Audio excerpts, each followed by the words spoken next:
सचिव का करेंगे। सम्मानित कमलेश कुमार जी कोटला के हैं, सीजी बाने, और फिर आप सभी जानते हैं कि देश में जो छाया हुआ है बामनवाद, ये बामनकरण करेंगे, बामनकरण करेंगे। और कृपया राजा भी चेतराज का रोल करेंगे।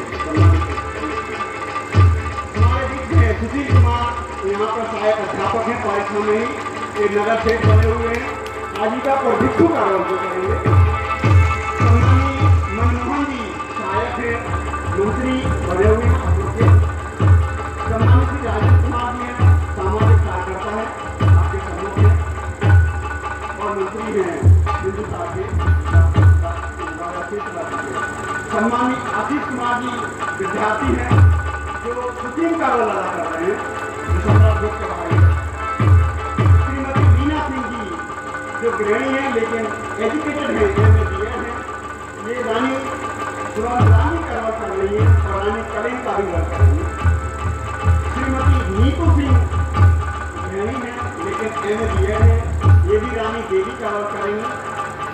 श्रीमती तपस्या सिंह गृहिणी है, ये सखी का रोल सामने करेंगी। श्रीमती लता सिंह गृहिणी है लेकिन MA है एजुकेशन, राजकुमार जी गृहिणी का रोल करेंगी। श्रीमती कृष्णा सिंह गृहिणी है, ये भी सखी का रोल करेंगी। कुमारी खुशी स्टूडेंट है लेकिन ये बालक का रोल अदा करेंगी।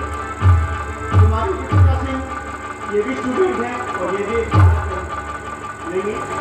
श्री राजीव कुमार प्रयोगशाला श्रीमती भारती गौर जी हैं, बड़े गांव से हैं, आप उनके गीत और मधुर गीत से हमेशा अवगत रहते हैं, सभी का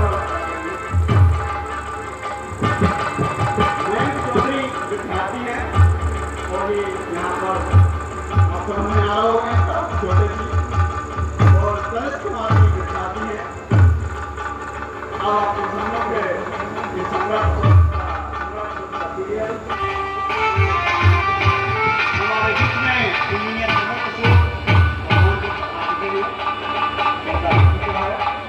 और सम्राट बोर्ड का मंचा प्रारंभ हो चुका है।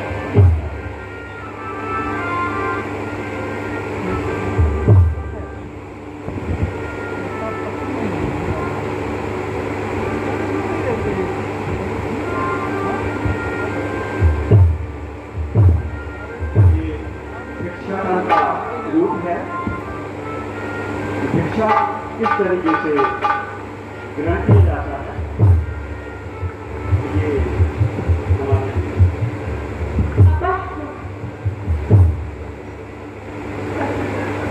मित्र, ये कौन है और ये क्या मांग रहे हैं?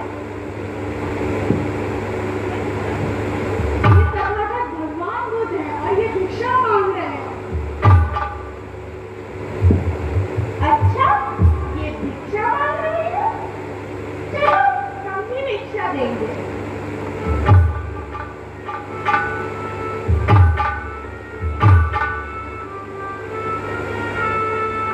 ठीक है।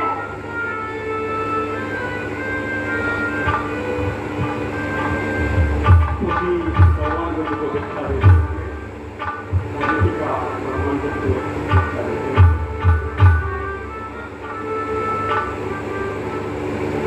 भवतु मंगलम, भवतु मंगलम, सदा सुखी रहो।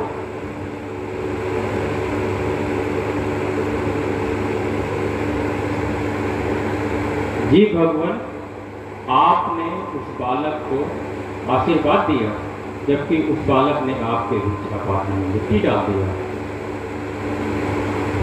श्रामणे, आप उस बालक के बारे में नहीं जानते हो। तैयार है। जी भगवान, वह बालक उदंड है, उसे सजा के बजाय आपने मंगल कामना का आशीर्वाद दे दिया। सुने श्रामणे, ये बालक आज से 100 वर्ष बाद इस संसार में पुनः जन्म लेगा और 4 महाद्वीपों में से एक महाद्वीप का चक्रवर्ती सम्राट बनेगा और हमारे धर्म का प्रचार करेगा।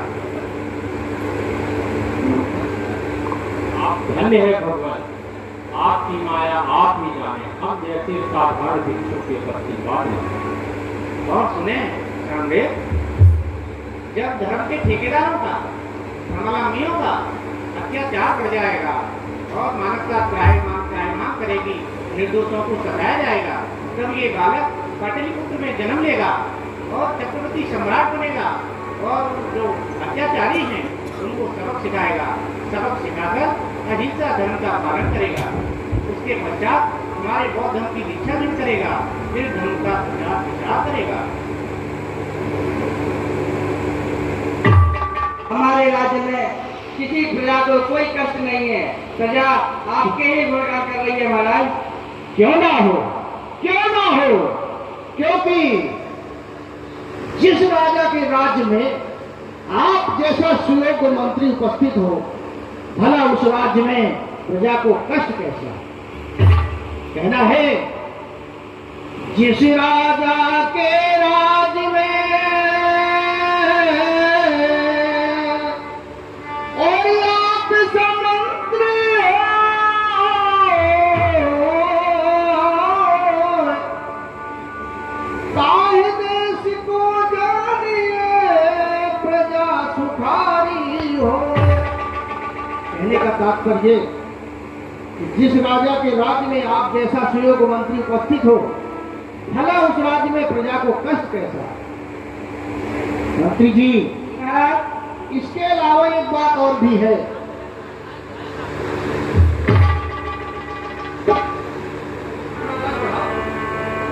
हेलो, इसके अलावा एक बात और भी है मंत्री जी,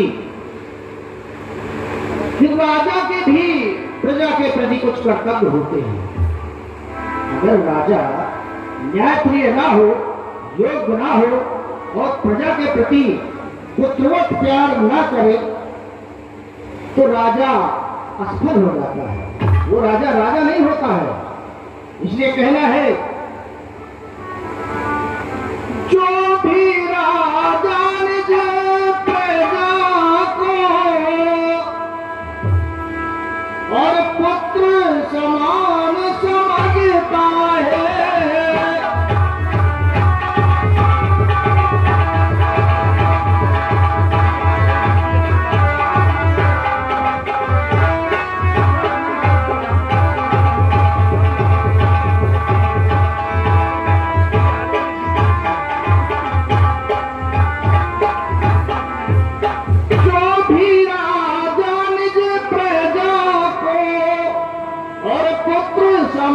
समझता है, वह राज सदा ही सच मानो, स्वर्ग समान ही रहता है।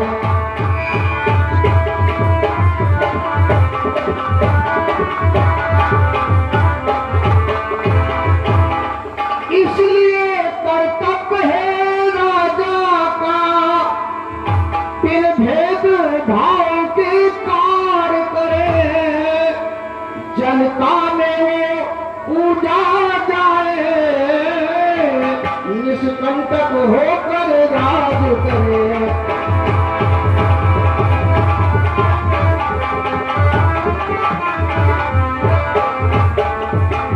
कहने का तात्पर्य कि जिस राजा के राज्य में न्याय ना हो और जिस सरोवर में कमल ना हो, कमल का फूल ना हो, न उगता हो, और जिस घर में दीपक न जलता हो, और जो राजा न्यायप्रिय ना हो और जिस राज्य में राजा ना हो, वो मरघट के समान कहलाता है। मंत्री मरघट के समान कहलाता है। मंत्री जी, महाराज,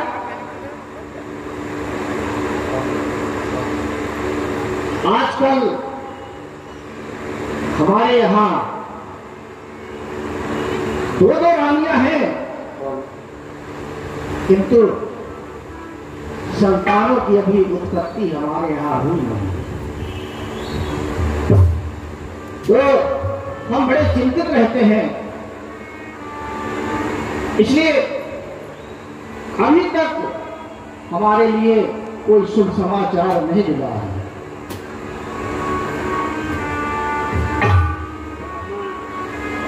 को लेकर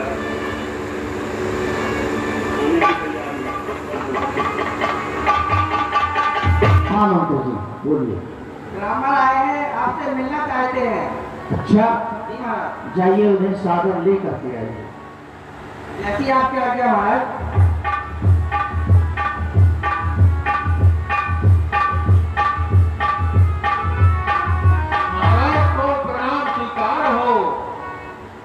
प्रणाम प्रणाम ब्राह्मण जी, कहिए आपका कहां से आगमन हुआ और किस लिए आगमन हुआ, और ये कन्या ये कौन है? महाराज, हम चंपा से एक गरीब ब्राह्मण हैं। अच्छा, ये हमारी सुपुत्री सुभद्रांगी है। आपकी पुत्री है ये तो बहुत सुंदर है और युवा हो गई है। तो ब्राह्मण जी आप इनका विवाह कर दीजिए ना, और अगर हमसे किसी भी प्रकार की आपको सहायता चाहिए तो बताइए, हम क्या सहायता कर सकते हैं? महाराज, हम इसीलिए ही आपके पास आए हैं, अपनी बेटी सुभद्रांगी को लेकर। हाँ तो बोलिए। इसको मैं आपको सौंपना चाहता हूँ। हमें सौंपना चाहते हैं? जी महाराज। क्यों? क्योंकि हमारे प्रांत के सर्वश्रेष्ठ ज्योतिषों ने अपने ज्योतिष शास्त्र के अनुसार उन्होंने विचार बताया है। तमाम अध्ययन कहने के बाद उन्होंने बताया है कि हे ब्राह्मण, आपकी पुत्री सुभद्रांगी की शादी एक राजा से होगी। और ये मैं जानता हूं कि हमारे क्षेत्र के, हमारे प्रांत के राजा आप ही हैं, जो बहुत ही न्यायप्रिय और प्रजापालक हैं। इसीलिए मैं अपनी पुत्री का विवाह के लिए आपको सौंपने आया हूं महाराज। तैयारियां करवाइए और अपनी जितनी प्रजा है और अपने पड़ोसी राजाओं को भी आमंत्रित कीजिए एवं अपने सुभद्रांगी से अपना विवाह रचने जा रहे हैं, इसलिए सभी को सूचित कर दिया जाए। आपकी आज्ञा महाराज। अच्छा बेटी सुभद्रांगी, अब मैंने आपको राजा महाराज बिंदुसार को सौंप दिया है। अब मैं अपने घर को वापस चलता हूँ बेटी। ओ बाबुल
कि उसकी पुत्री एक अच्छे खानदान में, एक अच्छे घर में, एक अच्छे वर में उसका विवाह होना चाहिए।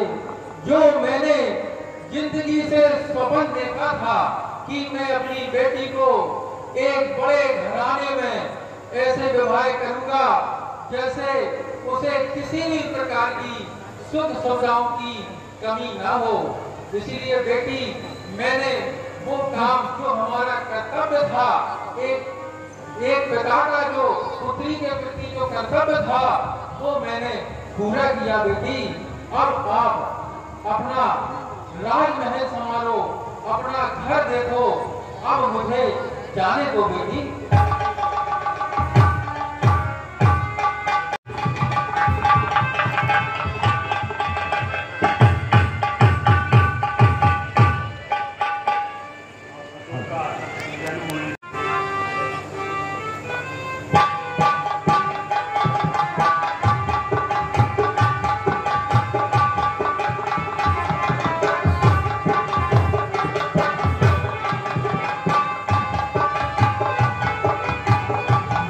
हेलो,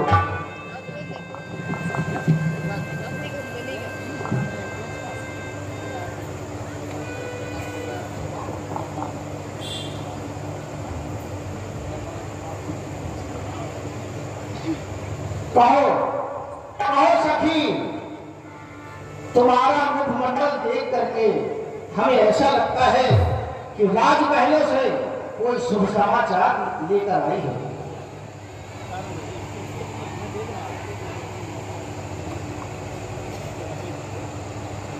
हाँ महाराज, बताएं।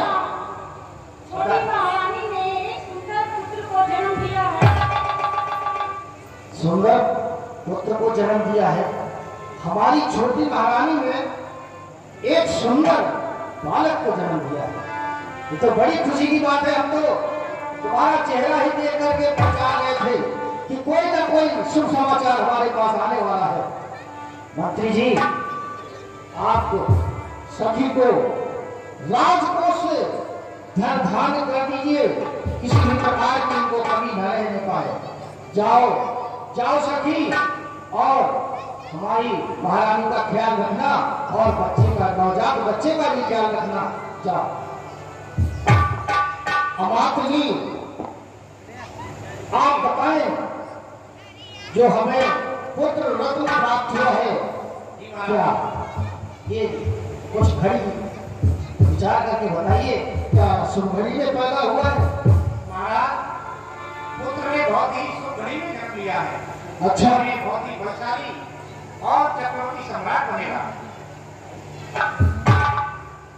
धन्यवाद, धन्यवाद अमात्य जी। आप तो हमारे पुरखों से हमारे राज्य के सलाहकार और श्रेष्ठ मंत्री रहे हैं। आपकी बातें अच्छा सा है कि हमारा पुत्र चक्रवर्ती सम्राट अवश्य बनेगा, किंतु अमात्य जी, हमारी इच्छा हो रही है कि पुत्र को हम देखना चाहते हैं। चले?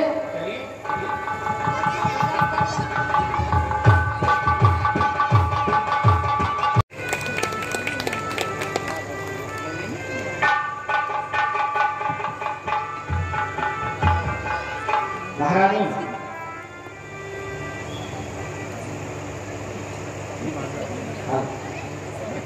भैया, हमारा पुत्र तो बहुत ही सुंदर पुत्र है और बहुत ही सुशील है। अमात्य जी, आप देखें, इनको बताएं, इनका भविष्य बताएं। जी महाराज, ये पुत्र महाराज चैत्र मास शुक्ल पक्ष अष्टमी को पैदा हुआ है। हाँ। इसलिए ये बहुत ही सौभाग्यशाली है और बड़ा होकर एक दिन ये चक्रवर्ती सम्राट बनेगा और संसार में राज करेगा, हमका प्रचार प्रसार करेगा महाराज। हम इसका मतलब आपके कहने का तात्पर्य कि हम, क्योंकि हर माता का एक सपना होता है कि उनके घर में एक सुंदर सी संतान पैदा हो, और आज वो सपना पूरा हो। हम भी बड़े प्रसन्न है। और मेरा अमात्य जी आपसे एक और भी लेकर है। ये हमारे पुत्र का आप जैसा कि हमारे राज्य में या राजाओं में संस्कार के गुरु या ऋषि या मुनि वो किया करते हैं, इसलिए हमारा आपसे निवेदन है कि आप बच्चे का नामकरण संस्कार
अमात्य जी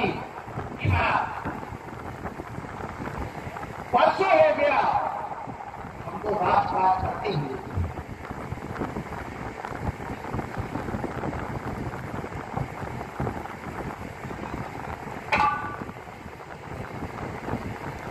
hello hello hello hello hello hello hello hello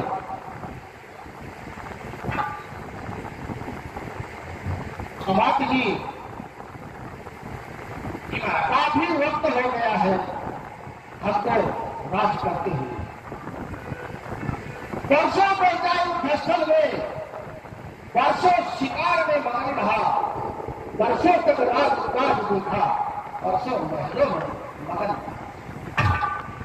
देखो आता है ग्रीष्मकाल, सुंदर बसंत ऋतु जाती है। कहने का तात्पर्य कि हमने कई बड़े बड़े युद्ध लड़े, विजयी हुए और अपने राज्य को हमने एक विशाल राज्य में परिवर्तित किया। तो अब हमको विचार में हमारे आता है हमको भी आराम चाहिए, इसलिए हमें सोचा है कि चूंकि हमारे 3 पुत्र हैं, जिनमें कि सुशील हमारे ज्येष्ठ पुत्र हैं, अशोक दूसरे नंबर के हैं और तीसरे विकासुर। कहने का तात्पर्य कि ऐसा राजाओं का नियम होता है, ज्येष्ठ पुत्र को ही युवराज बनाया जाता है। हमारे विचार में यह आता है कि हमारा ज्येष्ठ पुत्र सुशील है और हम उसको ही युवराज बनाना चाहते हैं। आपकी क्या सहमति है? आप अपना विचार रखें। महाराज, राज का नियम तो यही कहता है कि बड़े पुत्र को ही राजकुमार बनाना चाहिए। अगर छोटा पुत्र योग्य है तो उसको भी राजकुमार बनाया जा सकता है। मेरा तो मत यही कहता है। आपका मत यही कहता है। मैं आपके मत से सहमत हूं। तो ठीक है, कहीं ऐसा तो नहीं आपके विचार में ऐसा हो कि अशोक को राजा बनाया जाए? नहीं नहीं महाराज, कदापि नहीं। मैं तो चाहता हूँ योग्य नहीं, आपका युवराज नहीं। ठीक है मंत्री जी, जाइए और हमारे परम पूज्य गुरुदेव आजीवन जी को लेकर के आए। महाराज, जैसे आप क्या क्या महाराज? हमारे बीच में विजन करा हमारी नारायण धारवाल जी, उन्होंने 200 रुपये का नगद पुरस्कार जो नामकरण संस्कार हुआ था, मैं आप जी को सम्मान करा। परम पूज्य गुरुदेव के चरण में हिंदुस्तान का नाम सुखा। आप हमारे यहाँ आए, मैं श्रद्धा है, हमारा आग्रह है, आप वंदन स्वीकार करें। गुरुवर के चरणों में प्रणाम, ऋषिवर के चरणों में प्रणाम, नाम रखते कण कण को है प्रणाम।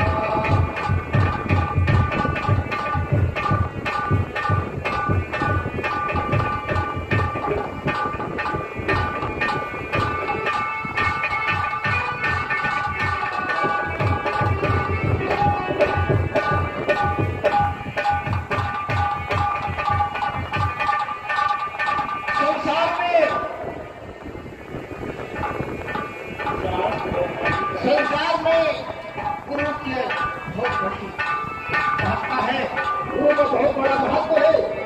कहते हैं भजन बिना प्रभु ना मिले, संत बिना नहीं धाम, और पुत्र बिना गति ना मिले, गुरु मिले। कहने का तात्पर्य है कि समस्त प्रकार के ज्ञान गुरु ही बताता है। वो चाहे स्कूल का गुरु हो या माता पिता हो या सगे संबंधी हो, लेकिन इसके अलावा भी गुरु ने यहां तक कह दिया है गुरु की महत्ता, 3 लाख खंड में गुरु से बड़ा न कोई, और करता करे ना कर सके, गुरु करे सो। गुरुवर के चरणों में प्रणाम, ऋषिवर के चरणों में प्रणाम, चरणों की रति को है प्रणाम, रति को है प्रणाम।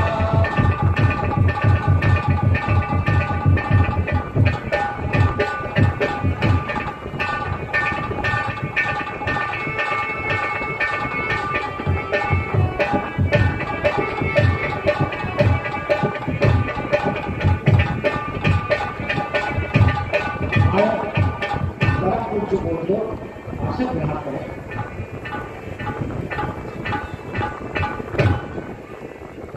गुरुदेव, हमारे 3 पुत्र हैं और आपको तो ज्ञात है कि हमने अपने राज्य को चारों ओर से विस्तारित किया है। बहुत समय हो गया और अब हमारा चौथा मन आ गया है। हम चाहते हैं कि नियमानुसार हम अपने ज्येष्ठ पुत्र सुशील को राजभार दे दें। आपकी क्या राय है?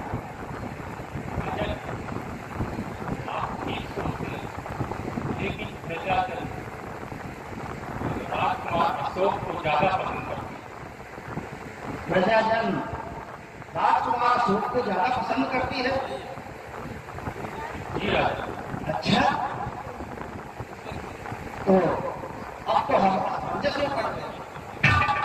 तो फिर ऐसा करते हैं प्रभु कि हमारे विचार से बना दिया जाए, तो एक कहीं का कारभार देखेगा, दूसरा कहीं का देखेगा। ठीक है मंत्री जी, जाइए हमारे पुत्रों को लेकर के। आप क्या क्या कहा है?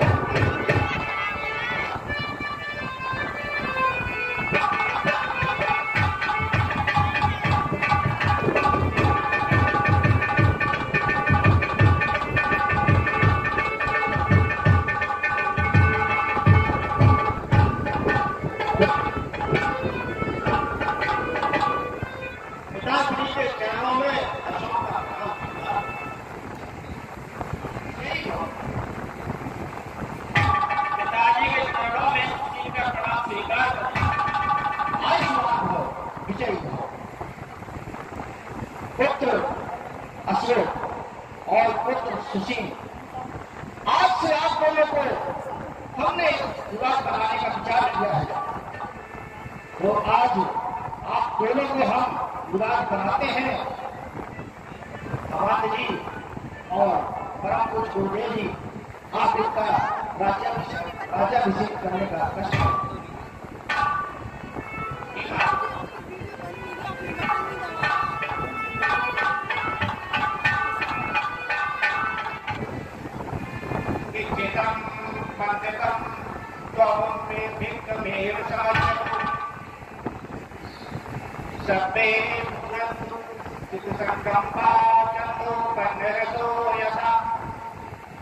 अभिवादन शीलस्य नित्यं बोधापचायनु भवतो शबमङ्गलम् भवतु शबदेवता शबे बुधान् भावेतु सदा सन्तो भवतु ते भवतो शबमङ्गलम् रक्षन्तु शबदेवता शबदमानुभावेतु सन्ते सदा भवतु ते भवतो शबमङ्गलम् रक्षन्तु शबदेवता सदा सदानुभावेतु सन्ते सदा भवतु ते नमो तस्याहरतो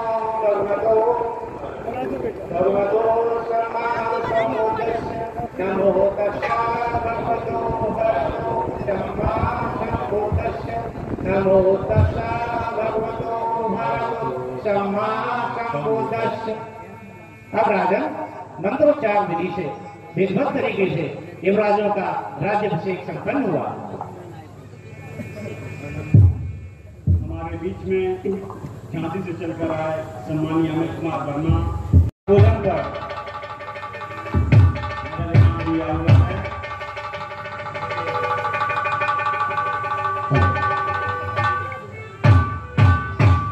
पुत्र सुशील और पुत्र अशोक, आज आप विधिवत रूप से युवराज बना दिए गए हैं। आप दोनों को राजा बनाया जाता है।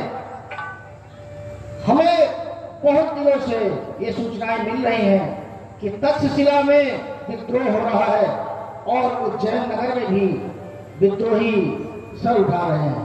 इसलिए मैं आदेश देता हूं कि सम्राट अशोक, आपको तक्षशिला की बागडोर देखना है, वहां का कारभार देखना है और जो भी वहां पर विद्रोह कर रहा है उनको किसी भी प्रकार से साम दाम दंड भेद किसी भी प्रकार से वहां के विद्रोह को आपको नष्ट करना है।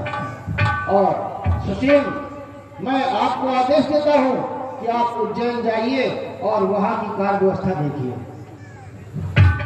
जी पिताजी, आपकी आज्ञा का पालन होगा। प्रणाम पिताजी। जैसी आज्ञा बताओ।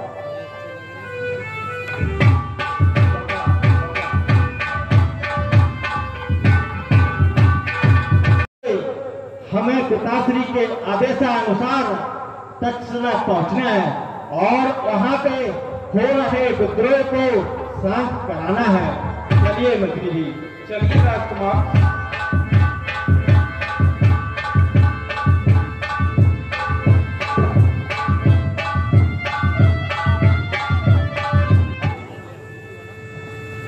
देखो साथियों, हम गुप्त बात बता रहे हैं आपको, किसी से कहना नहीं। ये सब ब्राह्मण बुद्धि की देन है। कल हम ब्राह्मण आते, आज नगर प्रमुख बन गए। कब तथागत की कृपा हो जाए, थोड़ी देर में तो राजा बन जाए। तो ये सब ब्राह्मण बुद्धि की है, सब जो भी है। इसलिए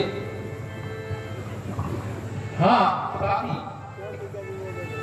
अभी जैसे ही हमें पता चला है कि सम्राट अशोक तक्षशिला की ओर रवाना हो रहे हैं और हमें उनके स्वागत में किसी भी प्रकार की कमी नहीं होने देना चाहिए, क्योंकि वो एक वीर और न्यायप्रिय और प्रजापालक ऐसे राजा हैं। इसीलिए हमारे नगर प्रमुख का, हमारा और हमारी प्रजा का फर्ज बनता है कि ऐसे राजा का हमें स्वागत करना चाहिए। मुखिया जी, ये बात तो बिल्कुल सत्य है कि अशोक एक न्यायप्रिय और धर्मप्रिय राजा हैं। इसीलिए उनके मार्गों में आप धूल बिछाइए, जिससे कि सम्राट अशोक हमारे तक्षशिला प्रांत की ओर आए तो उससे पता चले कि यहाँ की प्रजा कितनी शांति प्रिय है।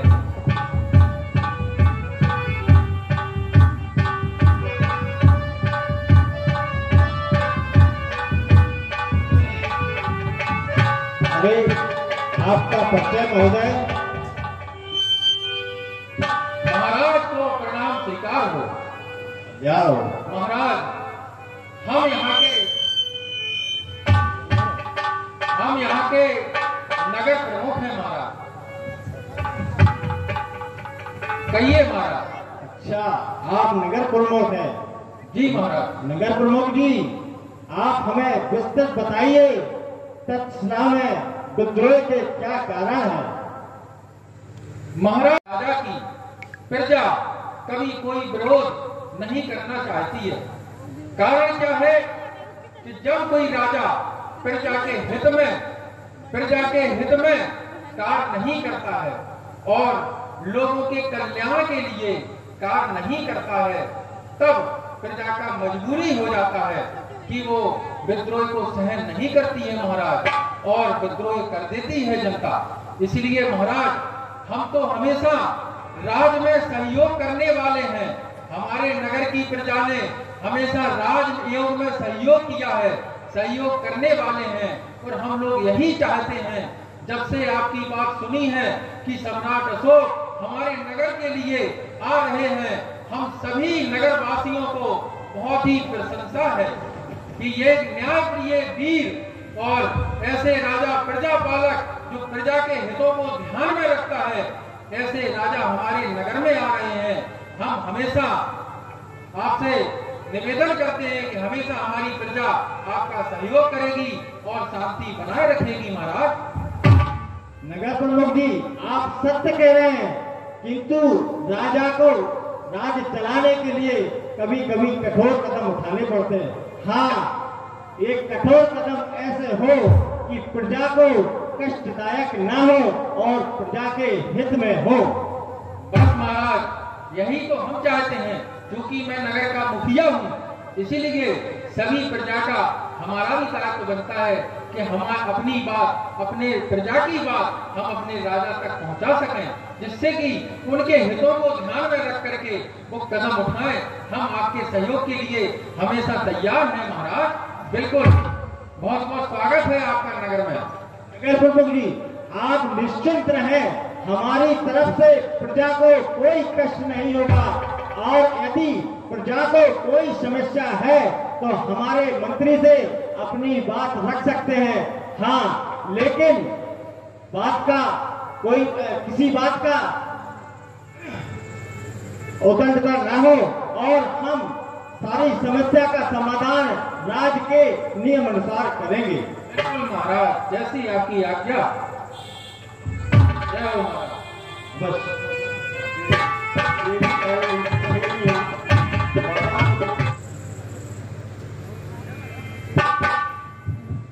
चलो सखियों, तथागत भगवान की पूजा करते हैं।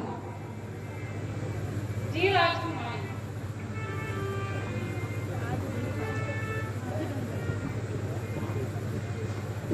हे बुद्ध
बनते जी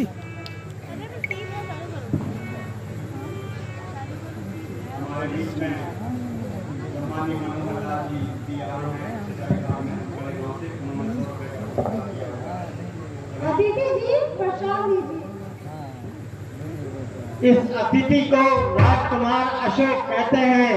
हम राजा बिंदुसार के पुत्र अशोक हैं।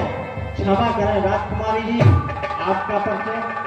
ये विदिशा की राजकुमारी है, इनका नाम देवी है। अच्छा, ये तो बहुत ही खूबसूरत है और इनका नाम भी खूबसूरत है। ये सुंदर है, मन भावन है।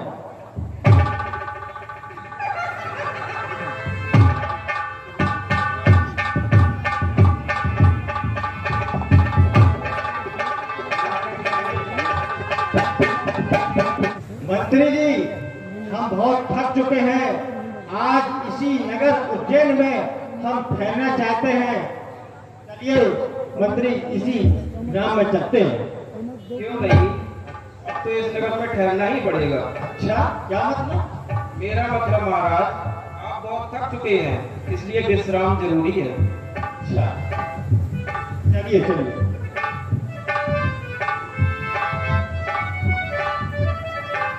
प्रणाम राजकुमार।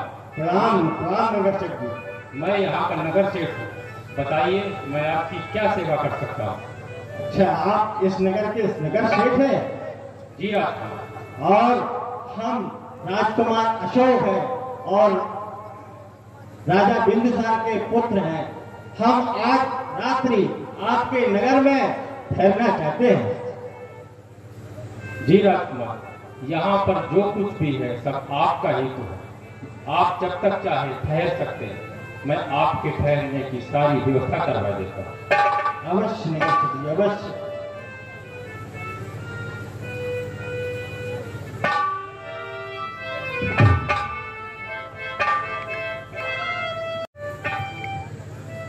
बेटी देवी, क्या बात है? बड़ी कोई कोई सी लग रही हो। क्या कोई बात है क्या? नहीं माँ, ऐसी कोई बात नहीं है। अरे बेटी के अगर सर में भी दर्द हो ना तो माँ तुरंत समझ जाती है। बताओ ना क्या बात है? माँ, वो जो राजकुमार है ना। हाँ हाँ, वो राजकुमार, उन्होंने कुछ कहा है क्या?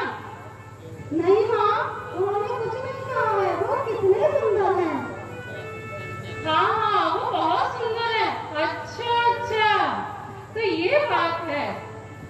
ठीक है, मैं आज ही तुम्हारे पिताजी से बात करती हूँ। माँ, मेरी प्यारी माँ।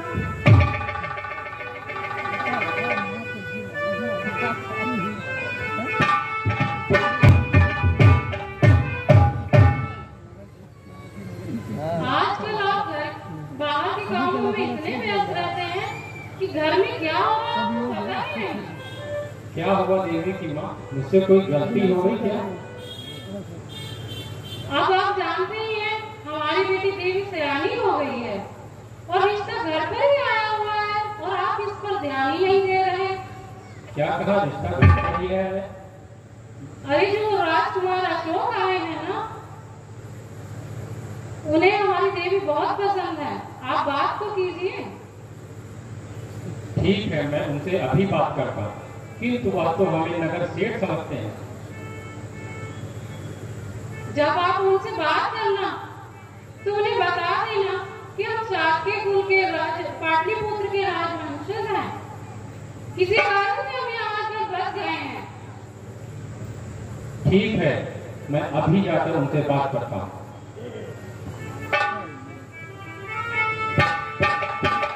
प्रणाम राजकुमार। प्रणाम नगर सेठ जी, प्रणाम। राजकुमार जी, गुस्ताखी माफ हो।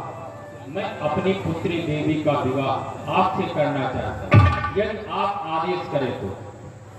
नगर सेठ जी, आप ये क्या कह रहे हैं? हम हैं मौर्य वंश के भावी सम्राट और आप हैं एक नगर के नगर सेठ। ये कैसे संभव हो सकता है नगर सेठ जी? राजकुमार, हम भी शाक्य वंश क्षत्रिय हैं। कुछ परिस्थितिवश यहाँ आकर बस गए और वाणिज्य का काम करने लगे, इसलिए लोग हमें नगर सेठ कहते हैं, वरना हम भी शाक्य कुल क्षत्रिय हैं। अच्छा, आप शाक्य वंश के क्षत्रिय हैं? ये तो बहुत ही अत्यंत खुशी की बात है। यदि ऐसा है तो हम आपकी पुत्री से विवाह करने के लिए तैयार हैं। आप विवाह की तैयारियां कीजिए। तो हमारे लिए बहुत ही खुशी की बात है। मैं अभी सारे नगर को सूचित करवा देता हूँ कि कल हमारी पुत्री देवी का विवाह राजकुमार अशोक के साथ संपन्न किया जाए।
आजकल हम बहुत ही बीमार रहते हैं। हम चाहते हैं कि अब पूरी तरह से हम अपने पुत्र सुशील को राजा बना दें, क्योंकि अब हमारा कोई भरोसा नहीं है। हो सकता है आज नहीं तो कल न जाने क्या हो जाए। इसलिए हमारे विचार में आता है कि हम अपने ज्येष्ठ पुत्र को राजा बना दें और अपना स्वास्थ्य सुधार करें। अगर हो जाएगा तो ठीक है, नहीं तो मुझे तो ऐसा प्रतीत हो रहा है कि शायद हमारा ये अंतिम क्षण है।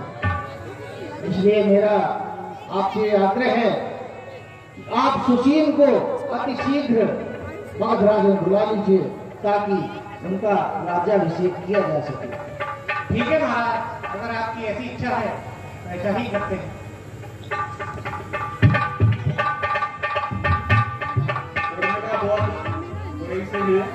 200 रुपये महिला मंडल के लिए संगीत के लिए नगद पुरस्कार दिए हैं।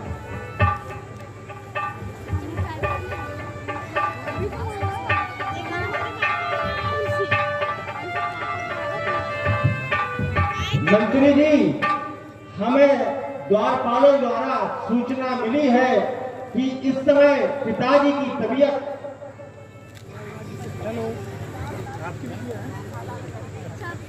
महाराज, हाँ बोलिए बात जी। आपका स्वास्थ्य ठीक नहीं है हाँ, और ऐसा लगता है कि अंतिम क्षण नजदीक है आपके स्वास्थ्य को देखते हुए। अवश्य ही। तो इस समय अशोक आए हुए हैं। अशोक आए हैं? हाँ महाराज। सुशील क्यों नहीं आया? सुशील किसी कारणवश रास्ते में उन्हें कोई काम लग गया है, वो आते ही होंगे। नहीं नहीं नहीं नहीं, सुशील तो हमारा ज्येष्ठ पुत्र है। ठीक है हम महाराज। तो चाहते हैं कि हमारा ज्येष्ठ पुत्र ही राजा बने, फिर आपने अशोक को क्यों बुला लिया? किंतु महाराज अभी अशोक हैं तो अशोक का राज तिलक कर दीजिए, अभी सुसैन आते होंगे तो सुसैन का राज तिलक हो जाएगा। नहीं नहीं नहीं, ये क्या हुआ? खैर बात जी, अभी तो मैं जा रहा हूं, लेकिन मेरे जाने के बाद आप हमारे ज्येष्ठ पुत्र सुशील का राज्याभिषेक अवश्य कर दें। अभी करेंगे अवश्य। आओ पुत्र अशोक, मेरे नजदीक आओ। आओ, शास्त्री के चरणों में अशोक का नमन स्वीकार हो। खुश रहो, विजयी भव, सदा सुखी रहो पुत्र अशोक जी। पिता, राज्य भार एक बहुत बड़ा भार होता है।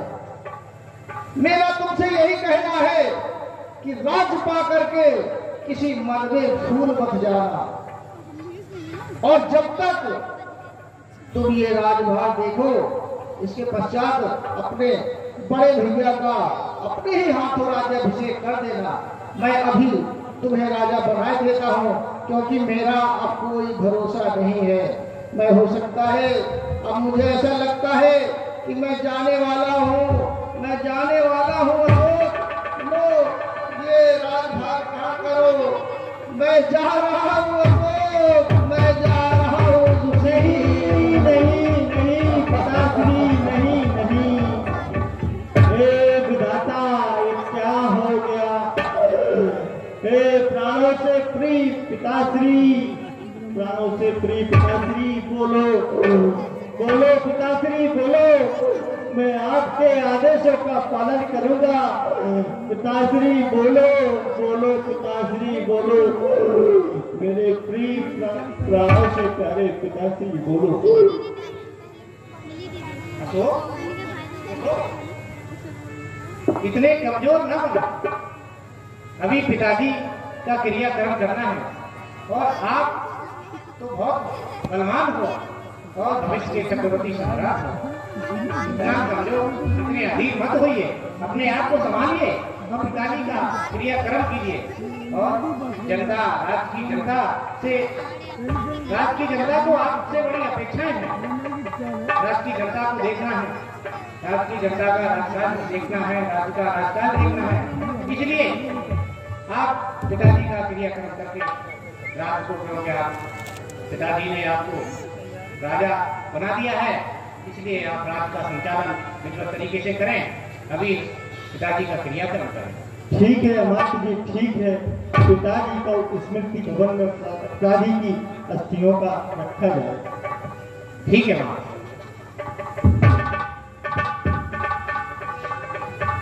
सोनागढ़ से चलकर आया सुनिए। महाराज की जय हो, महाराज की जय हो। महाराज के चरणों में नमन पहुंचे। महाराज, हमें सूचना मिली है कि आपके पिताजी का स्वर्गवास हो गया है, और जाते जाते उन्होंने सम्राट अशोक को सम्राट बना दिया है। किंतु आप राज्य के बड़े राजकुमार हैं, और नियमानुसार राजा सिर्फ आपको ही बनना चाहिए। ओ पिताजी, महाराज, लेकिन इसमें अवश्य ही अशोक और अमात्य की कोई चाल है। मैं बड़ा अपराध हूं, मैं उसको गद्दी में बैठा हुआ नहीं देख सकता। मैं बड़ा अपराध हूं, राजपथ मेरा होना चाहिए। मंत्री जी महाराज, किस तरह होती है जीवन से निराशा देख ले। आज अपनी दुष्टता का भी तमाशा देख ले। किस तरह होती है जीवन से निराशा देख ले। आज अपनी दुष्टता का भी तमाशा देख ले। भाग में बचने से, भाग कर छुपने से तेरी जान बच सकती नहीं। आप बता जो तुझे ऐसी कोई शक्ति नहीं। मंत्री जी महाराज, अब तो बस एक ही रास्ता बचा हुआ है, अशोक से युद्ध करना और पाटलिपुत्र पर आक्रमण करना और अशोक से सारा राजपाट छीन लेना। चलो आक्रमण करते हैं। चलिए महाराज, आपकी आज्ञा का पालन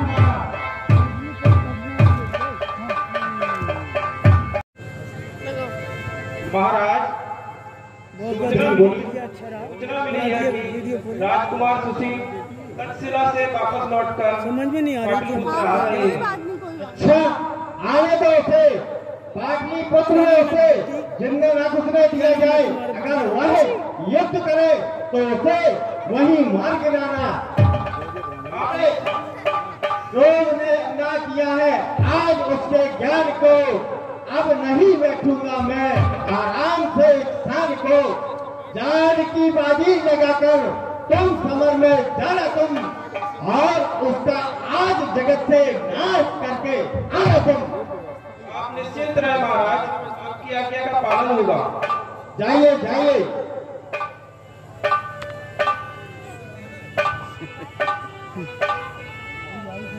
बच गई, ब्राह्मण को काम ही है, ब्राह्मण की चाल पहले से रही।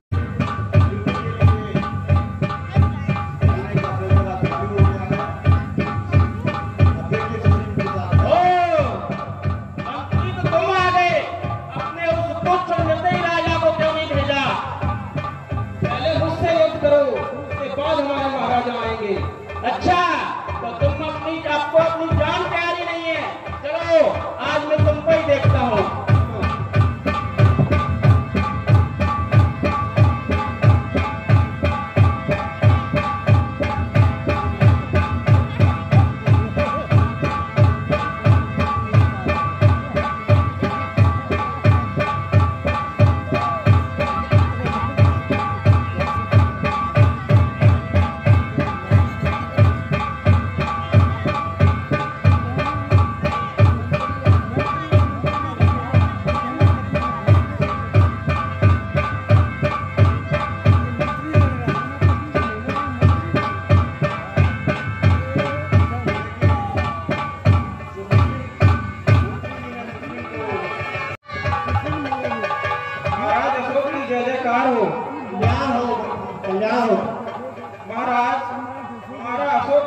हमारा सुशील के साथ जोरदार आक्रमण हुआ और हमारी प्रजा ने भी बहुत जोरदार आक्रमण किया।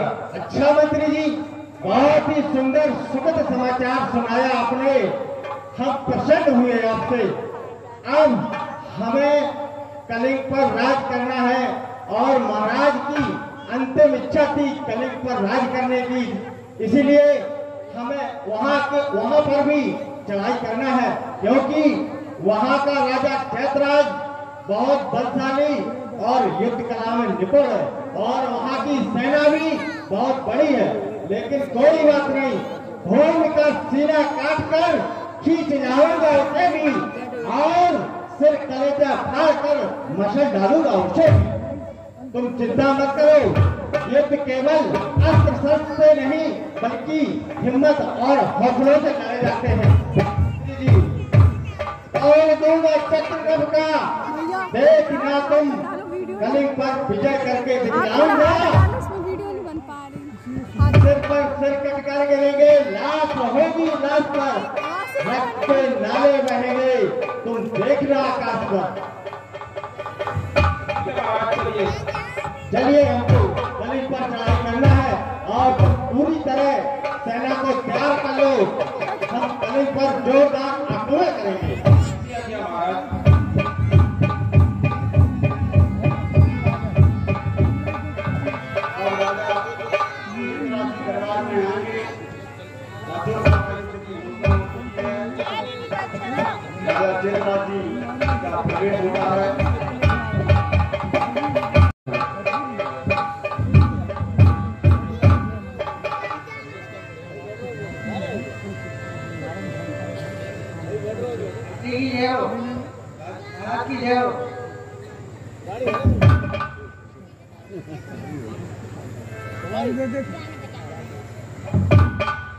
मंत्री जी, आपको जानकारी होगी, हमें अभी विश्वसनीय गुप्तचरों से पता चला है कि पाटलिपुत्र से सम्राट अशोक अपने यहाँ कलिंग राज्य पर आक्रमण करने वाला है। इसीलिए हमें भली भांति पूरी रणनीति के साथ युद्ध करना है। किसी भी प्रकार से कहीं भी युद्ध की रणनीति में कमी नहीं आनी चाहिए। मंत्री जी, जैसी आपकी आज्ञा महाराज। महाराज, दुश्मन हमें ललकार रहे हैं, भला हम चुप कैसे बैठ सकते हैं? क्यों ना हम युद्ध की तैयारी शुरू कर दें और हम युद्ध के लिए तैयार हैं। बिल्कुल शाबाश मंत्री जी।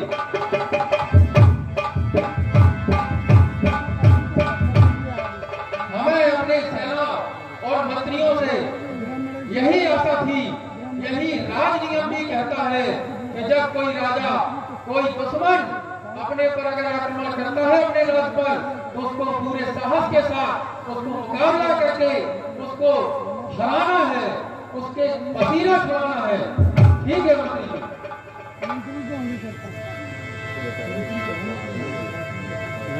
सावधान चैत्रा, सावधान, सावधान चैत्रा, सावधान। देख और पहचान, मैं तुम्हारे सम्मुख खड़ा हूँ। मेरा नाम अशोक है और तेरा काल बनकर आया हूँ।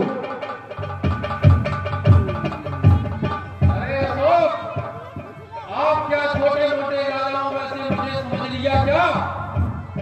मिट गया वैभव का जादू, अब तो बस अंधेर है। जान ले तेरे मिटने में अशोक कुछ पलों की देर है, कुछ पलों की देर है। युद्ध में तलवार के जौहर दिखाए लगाऊंगा। देखना तू संग्राम में बिजली कैसे गिराता जाऊंगा। अरे अशोक, सावधान हो जा। अभी भी आपको मैं सलाह देता हूँ कि आप अपने राज्य को वापस चले जाओ, या हार मान लो या समर्पण कर लो, क्योंकि विश्व ज्ञानी ज्ञान का भंडार कहते हैं मुझे। विश्व ज्ञानी ज्ञान का भंडार कहते हैं मुझे। इस लोक में गुणवान गुण सागर कहते हैं मुझे। इसलिए अशोक अभी मान लो। अरे चैतराज, सुन चैतराज, बज रहा है डंका मेरा। स्वर्ग और पाताल में गूंजता है नाम मेरा, शंख और घड़ियाल में। अरे अशोक, बातें ही बनाता रहेगा कि युद्ध करेगा, क्योंकि कहते हैं तूफानों में कश्तियां और घमंड में हस्तियां अच्छी अच्छी मिट जाती हैं। तो इसीलिए रवि मौका दे रहा हूं मैं। अरे चैतराज, तू मेरा डर गया?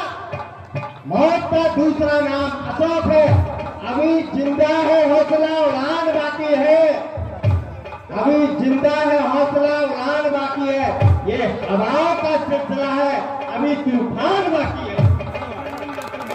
आइए अब युद्ध ही हो जाए, क्योंकि आप मानोगे नहीं। आइए मेरे सेनापति मंत्री जी। बस कर चैतराज, बस कर। तू बहुत बड़बड़ाता है। अदब कर। अशोक की सेना का जुबान बहुत चलती है। राजनीति से हम सभी लोगों को युद्ध करना है, कोई बच के न जा पाए, क्योंकि पाटलिपुत्र पर अपन लोगों को कलंक का राज होगा। जय महाराज की जय। जैसी आपकी आज्ञा महाराज। चलिए मेरे भीमसेन को युद्ध के लिए तैयार हो जाओ। आक्रमण!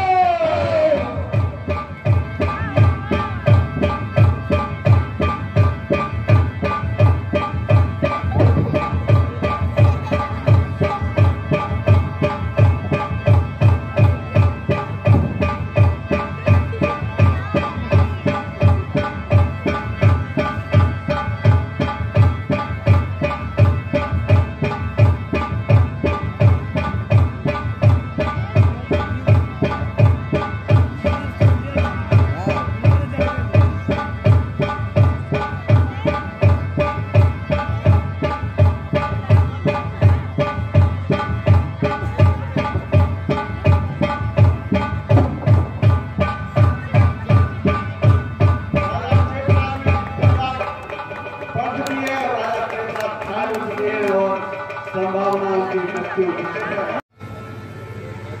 हंसी आ रही है। अभी सखी भी आएगी और भी कह रहा हूँ।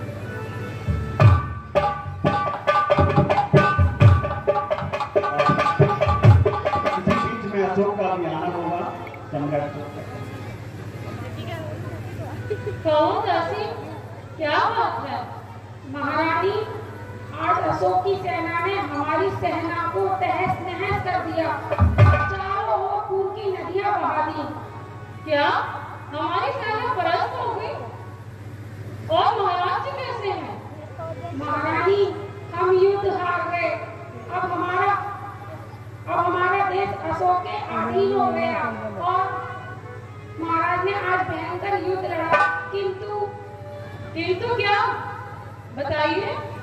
महारानी, महाराज हम अशोक के चले गए और वीर गति को प्राप्त हो गए।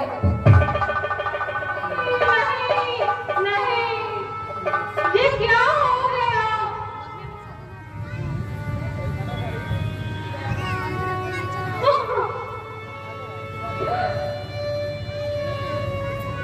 ये भाग्य ने हमारे साथ कैसा आघात किया है। अब हमारे जीवन का कोई अर्थ नहीं रह जाता सखी। लाओ अपनी तलवार और मेरा सर कलम कर दो। हम जीना नहीं चाहते हैं। नहीं महारानी जी, धैर्य धारण कीजिए।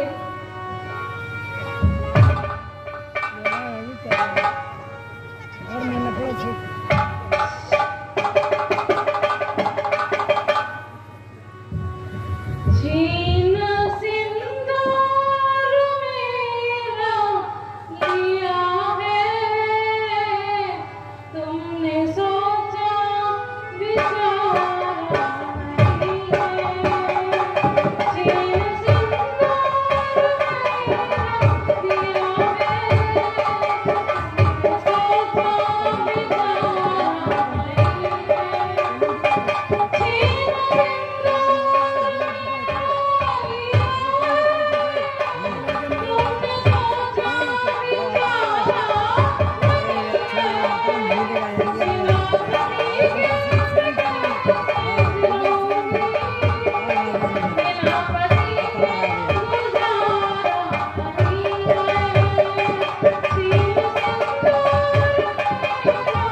कलम का सर कलम कर दो। कलिंग की बर्बादी का बदला लेने के लिए अब हमारी नारी सेना जाएगी युद्ध लड़ने के लिए। सहेलियों, सब एक साथ बोलो, जय कलिंग, जय कलिंग, जय कलिंग, जय कलिंग, जय कलिंग, जय कलिंग। मर जाएंगे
सम्राट अशोक, आज हम युद्ध लड़ने आए हैं।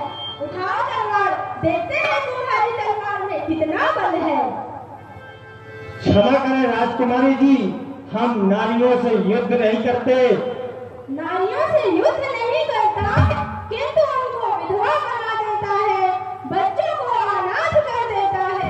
तुम्हें ज्ञात है तुमने कितनी जिंदगियां बर्बाद की है। सम्राट, अब हम जीना नहीं चाहती। उठाओ तलवार, हम सबका सर कलम कर दो। अब हम सब किसके सहारे जीवित रहेंगे। वास्तव में राजकुमारी जी, कलिंग के युद्ध में हुए नरसंहार और रक्तचाप से मैं बहुत हृदय से दुखी हूँ। आप चाहो तो मेरा सर कलम कर दो, लेकिन मैं स्त्रियों पर वार नहीं करूंगा। सम्राट, हम निहत्थे पर वार नहीं करते। अरे विधवाओं, अनाथों एवं युद्ध में घायल सैनिकों का क्या होगा, तुम बता सकते हो। राजकुमारी जी, हृदय से दुखी हूँ, शर्मिंदा हूँ और पश्चाताप करता हूँ, लेकिन जो बीत गया उस समय को मैं वापस तो नहीं ला सकता हूँ और ना ही उसकी भरपाई कर सकता हूँ। लेकिन मैं आपसे प्रतिज्ञा करता हूं कि आज से आपके देखरेख का उत्तरदायित्व मेरा होगा और आप सभी को मैं जीवन में कभी कोई कष्ट नहीं उठाने दूंगा। राजकुमारी जी, नहीं उठाने दूंगा। नारी शक्ति, नारी शक्ति, नारी शक्ति, भगवान बुद्ध की, भगवान बुद्ध की, भगवान बुद्ध की। श्री राहुल प्रवास की तरफ से वाह, धन्य है आप सम्राट। आपने युद्ध में महान से महान राजाओं को परास्त किया। किंतु महाराज, क्या आप इस बालक को अपनी शक्ति से जिंदा कर सकते हैं? इस बालक का क्या अपराध था कि वह इस युद्ध में मारा गया? हे भिक्षुवर, मैं ऐसे विशाल साम्राज्य की स्थापना करना चाहता था जिसमें सभी प्रसन्न हो, एक रीति रिवाज पे हो और सभी का एक ही धर्म हो। इसीलिए मैंने इतना रक्तपात और नरसंहार कर डाला प्रभु। हे राजन, जो साम्राज्य तलवार के बल पर बनाए जाते हैं शीघ्र मिट जाते हैं। आप प्रेम को अपनाओ, तलवार को नहीं। आप अहिंसा को अपनाइए, हिंसा को नहीं। तभी आप समतावादी समाज की स्थापना कर सकते हैं और आपका नाम युगों युगों तक रहे। हे भिक्षुवर, मैं क्षमा चाहता हूँ भिक्षुवर, और मैं पश्चाताप करता हूँ कि मेरे द्वारा हुए नरसंहार से। लेकिन मैं भिक्षुवर अब प्रतिज्ञा करता हूँ कि मनुष्यों की कभी हत्याएं नहीं करूंगा और मैं आज से प्रण लेता हूँ मनुष्यों का सदा कल्याण करूंगा। भिक्षुवर, सदा कल्याण करूंगा। यदि आप ऐसा करेंगे तो लोग आपका युगों युगों तक कीर्ति गान करेंगे और आपको लोग हमेशा याद रखेंगे। ठीक है भिक्षुवर, ठीक है। अब मैं बौद्ध धर्म की दीक्षा लेना चाहता हूँ भिक्षुवर, और मुझे और मेरे सब परिवार को आप बौद्ध धर्म की दीक्षा दे प्रभु। आप नीचे बैठ जाए राजा।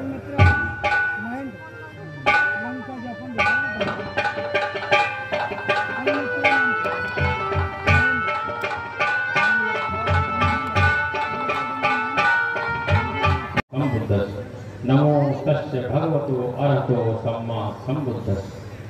नमो तस्य भगवतो अरहतो सम्मा सम्बुद्धस्स। भवतु शब्द मंगलम रक्षन्तु शब्द, भवतु शब्द मंगलम रक्षन्तु शब्द। इस सम्राट अशोक का सीरियल यहीं पर समाप्त होता है। अब चाहोगी और बाबा साहब की धर्म परीक्षा के समय कुछ चंद्रमणि जी थे और मैं बंटी से अनुरोध करूंगा कि बिट्टू चंद्रमणि जी का रोल अदा करें और बाबा साहब के अनुयायियों को बौद्ध धर्म की दीक्षा दें। आइए पूज्य आसन ग्रहण।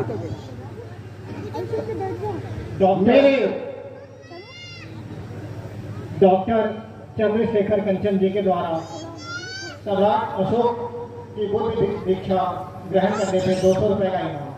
आपको समिति की तरफ से हार्दिक शुभकामनाएं। मेरे बहुजन समाज के लोगों,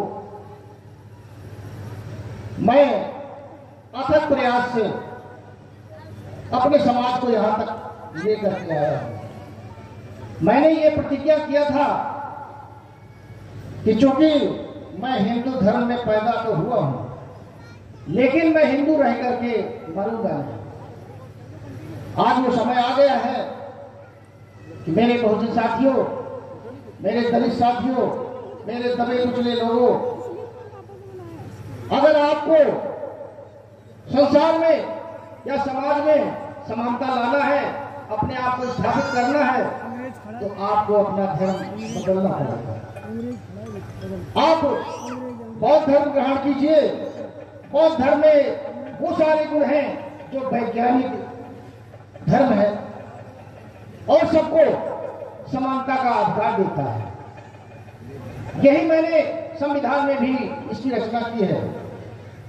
तो मैंने संविधान की रचना करके जितना मुझसे हो सका है मैंने साथियों आप लोगों को आगे बढ़ाने का, समाज में समता का और समाज में आपको सम्मान का मैंने एक स्वरूप दिया है।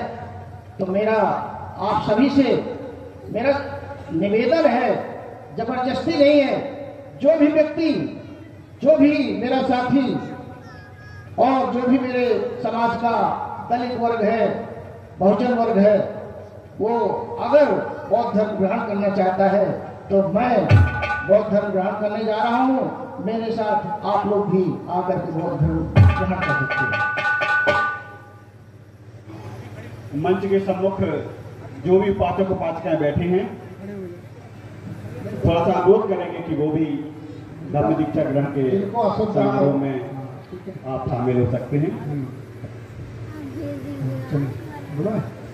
बुद्धं नमामि, बुद्धं नमामि, धम्मं नमामि, धम्मं नमामि, संघं नमामि, संघं नमामि। नमो तस्से भगवतो अरहतो सम्मा सम्बुद्धस्से, नमो तस्से भगवतो अरहतो सम्मा सम्बुद्धस्से, नमो तस्से भगवतो अरहतो सम्मा सम्बुद्धस्से, नमो तस्से भगवतो अरहतो सम्मा सम्बुद्धस्से। बुद्धं शरणं गच्छामि, बुद्धं शरणं गच्छामि, धम्मं शरणं गच्छामि, धम्मं शरणं गच्छामि, संघं शरणं गच्छामि, संघं शरणं गच्छामि। द्वितीयाम्पि बुद्धं शरणं गच्छामि, द्वितीयाम्पि बुद्धं शरणं गच्छामि, द्वितीयाम्पि धम्मं शरणं गच्छामि, द्वितीयाम्पि धम्मं शरणं गच्छामि, द्वितीयाम्पि संघं शरणं गच्छामि, द्वितीयाम्पि संघं शरणं गच्छामि, तृतीयाम्पि बुद्धं शरणं गच्छामि, तृतीयाम्पि बुद्धं शरणं गच्छामि, तृतीयाम्पि धम्मं शरणं गच्छामि, तृतीयाम्पि धम्मं शरणं गच्छामि, तृतीयाम्पि संघं शरणं गच्छामि, तृतीयाम्पि संघं शरणं गच्छामि। पाणातिपाता वेरमणि सिक्खापदं समादयामि, पाणातिपाता वेरमणि सिक्खापदं समादयामि, आदिन्नादाना वेरमणि सिक्खापदं समादयामि, अदिन्नदाना वेरमणि सिक्खापदं समादयामि, कामेषुचाचारा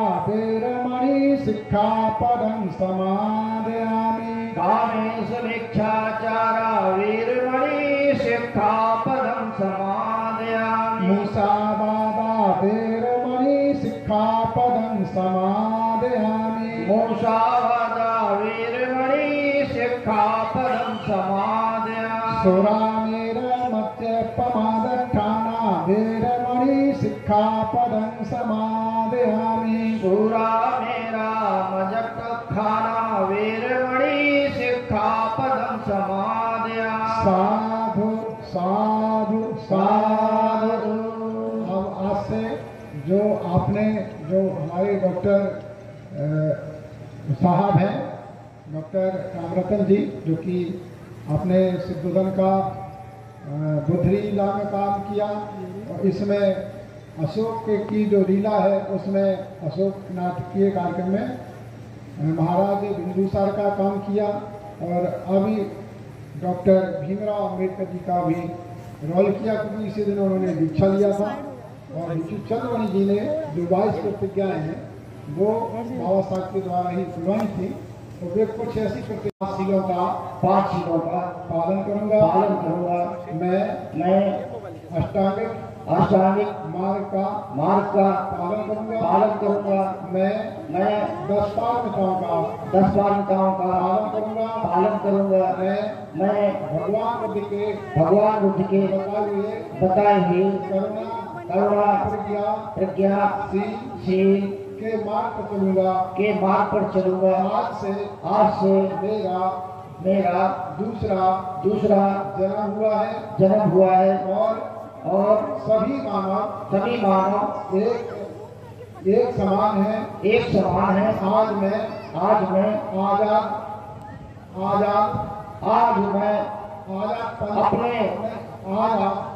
आज मैं पुराने धर्म को त्याग करता हूँ और आज से मेरा बौद्ध धर्म ही रहेगा।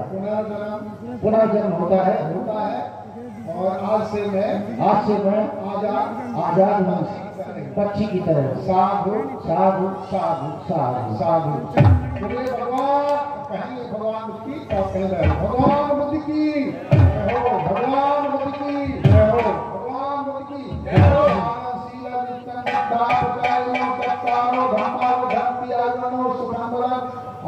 संपत्ति संपत्ति निर्माण संपत्ति विनाते समझो। बोलिए बाबा अम्बेडकर की, बाबा अम्बेडकर की, बाबा अम्बेडकर की जय हो, सम्राट अशोक की जय हो, अतिथियों की जय हो, कलाकारों की जय हो, भारत देश की जय हो, भारतीय संविधान की जय हो।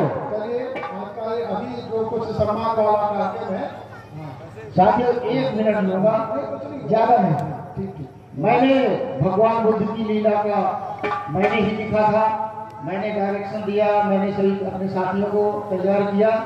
उसके पश्चात सम्राट अशोक का भी नाटक मैंने ही लिखा है और मैंने ही डायरेक्शन दिया है, सभी पात्रों को मैंने तैयार किया है। इसके पश्चात अब मेरा अगला प्लान है बाबा साहब भीमराव अम्बेडकर के जो संघर्ष रहे, जीवन संघर्ष के विषय में मैं वो नाटक लिखने जा रहा हूँ। आधा लिख गया है और कुछ लिखने जा रहा हूँ। जब पूर्ण हो जाएगा तो आपके समक्ष में वो भी प्रस्तुत करूंगा। और मैंने संकल्प लिया है कि अब मैं कुछ ज्यादा तो नहीं कर सकता हूँ, लेकिन अपने धर्म को आगे बढ़ाने के लिए और समाज को रास्ता दिखाने के लिए, वैसे सभी मुझसे ज्यादा होशियार है, पढ़े लिखे हैं, ऐसी बात नहीं है, किंतु हो सकता है मेरा कोई एक शब्द थोड़ा सा भी अगर आपके जहन में आ जाए, आपकी समझ में आ जाए, तो मैं आप लोगों का बहुत बड़ा आभारी रहूंगा, अपने आप को मैं धन्य पाऊंगा। धन्यवाद साथियों। जय भीम, जय बुद्ध, जय भारत। धन्यवाद डॉक्टर नागरत्न वर्मा। लेखक निर्देशक एवं राजा बिंदुसार का रोल किया है। इसी क्रम में इंजीनियर कमल किशोर सहायक घंटा, जिन्होंने भगवान बुद्ध का रोल किया है। अगले क्रम में इंजीनियर ब्रह्म प्रकाश अमर घंटा, जिन्होंने सम्राट अशोक का रोल किया है। इसी क्रम में श्री कमलेश कुमार कोठरा, जिन्होंने ब्राह्मण एवं राजा क्षेत्राज जी का रोल किया है।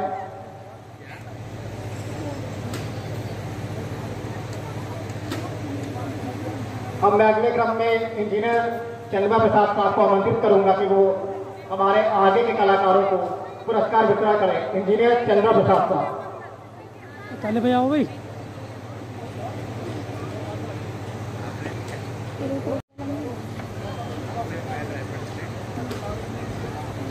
कमलेश कुमार कोठरा ब्राह्मण एवं राजा क्षेत्राज के रोल में। अगले श्री सुशील कुमार सहायक अध्यापक नगर सेठ एवं आजीवन भिक्षु के रोल में।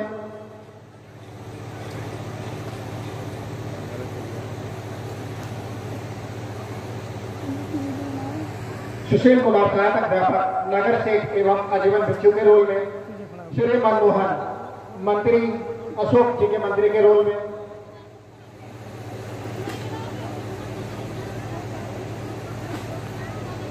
श्री राजेंद्र कुमार मंत्री एवं राजा चैत्रा बिंदुसार एवं राजा चैत्राज के मंत्री के रोल में। अब मैं अगले क्रम में इंजीनियर मनोज वकील साहब जी को आमंत्रित करूंगा कि वो आने वाले अगले कलाकारों को पुरस्कार वितरण करें। श्री आशीष विद्यार्थी मंत्री सुशील के रोल में,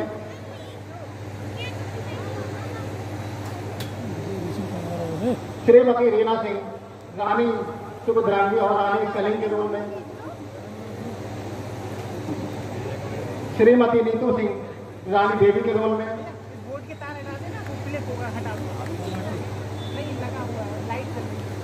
श्रीमती तपस्या सिंह सखी के रोल में, श्रीमती लता सिंह राजकुमार कलिंग के रोल में। अब मैं अगले क्रम में इंजीनियर एस एल लाल साहब जी को आमंत्रित करूंगा कि आगे के कलाकारों को आप पुरस्कार वितरण करें। इंजीनियर एस एल लाल साहब राजकुमार कलिंग के रोल में, श्रीमती कृष्णा सिंह सखी के रोल में, श्रीमती कृष्णा सिंह सखी के रोल में, कुमारी खुशी बालक के रोल में,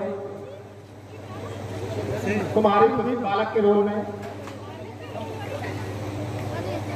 कुमारी रितिका सिंह बालक के रोल में,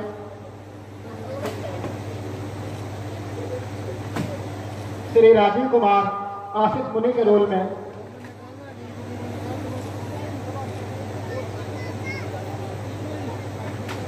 श्री कुमारी निकिता सुजाता के रोल में,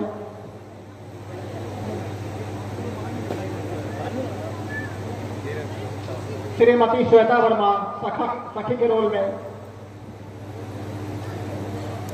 श्रीमती भारती गौर धर्म गायिका के रोल में, श्री मयंक चौधरी सैनिक के रोल में, श्री तनिष्क कुमार सैनिक के रोल में, श्री कमलेश चौधरी जिन्होंने लगातार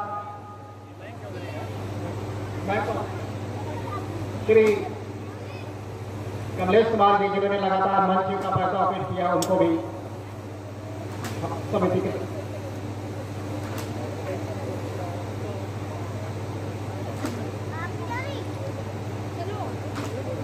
और अंत में हमारे श्री जगदीश प्रसाद जी जिन्होंने धर्माचार्य का रोल किया है, उनको पुरस्कार इंजीनियर साहब जी की तरफ से दिया जा रहा है।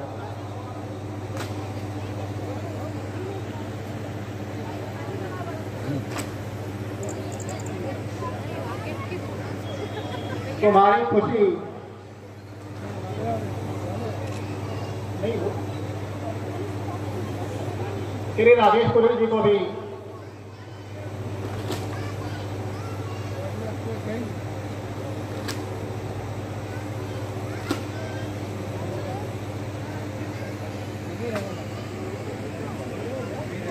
तुम्हारी खुशी। अब अगले क्रम में जो इस बुद्ध विहार में लगातार अपना ढोलक वादक श्री रमा जी जो ढोलक वादन कर रहे हैं, उनको इंजीनियर साहब के द्वारा पुरस्कार दिया था। पुरस्कार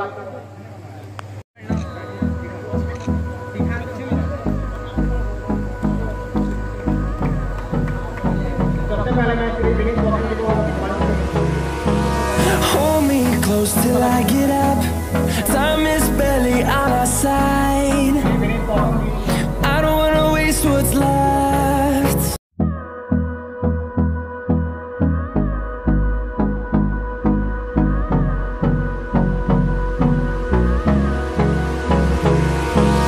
Hold me close till I get up. Time is barely on our side. I don't wanna waste what's left. The storms we chase are leading us, and love is all we'll ever trust. Yeah, no, I don't wanna waste what's left. And on we'll go, through the wastelands, through the highways, till my shadow turns to sun rays. And on we'll go, through the wastelands, through the highways.